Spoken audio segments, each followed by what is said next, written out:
Terbitkan izin usaha perkebunan secara ilegal, Bupati Musirawas 2 periode Ridwan Mukti ditetapkan tersangka korupsi sektor sumber daya alam perkebunan sawit Kabupaten Musirawas.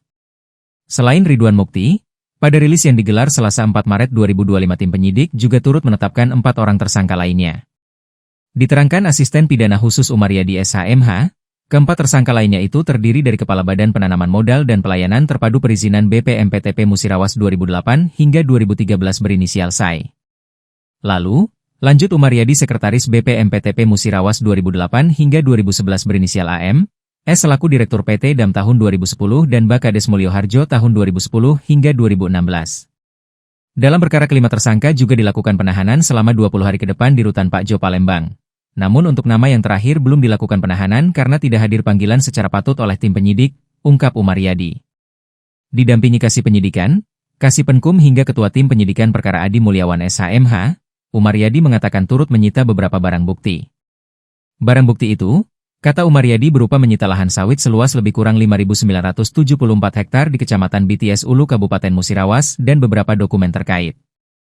Dan uang senilai 61,3 miliar rupiah lebih atau tepatnya 61.350.717.500 rupiah turut disita dari PT DAM yang secara proaktif menyerahkan secara sukarela ke penyidik, ujarnya. Lebih lanjut dikatakan Umaryadi, modus yang dilakukan para tersangka bersama-sama dalam penerbitan izin serta penguasaan dan penggunaan lahan negara dilakukan secara tanpa hak dan melawan hukum seluas 5.97490 ha. Yang digunakan untuk tanaman kelapa sawit PT DAM, dari luas 10.200 ha di Kecamatan BTS Ulu Kabupaten Musirawas. Bahwa dari lahan negara 5.97490 ha yang berhasil dikuasai tersebut terdiri dari kawasan hutan produksi dan lahan transmigrasi. Bahwa tim penyidik bidang tindak pidana khusus Kejaksaan Tinggi Sumatera Selatan tentu saja akan terus mendalami alat bukti terkait keterlibatan pihak lain yang dapat dimintai pertanggungjawaban pidananya, serta akan segera melakukan tindakan hukum lain yang diperlukan sehubungan dengan penyidikan dimaksud. Adapun para tersangka, termasuk Ridwan Mukti disangkakan dengan primer pasal 2 ayat 1 Jo.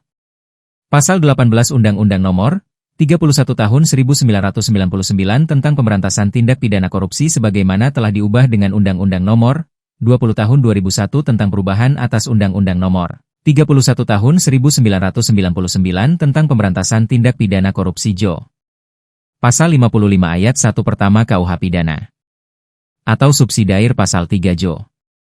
Pasal 18 Undang-Undang Nomor 31 Tahun 1999 tentang Pemberantasan Tindak Pidana Korupsi sebagaimana telah diubah dengan Undang-Undang Nomor 20 Tahun 2001 tentang perubahan atas Undang-Undang Nomor 31 Tahun 1999 tentang Pemberantasan Tindak Pidana Korupsi Jo. Pasal 55 ayat 1 pertama KUH Pidana. Hingga saat ini, beberapa awak media masih menunggu para tersangka turun dari pemeriksaan penyidik.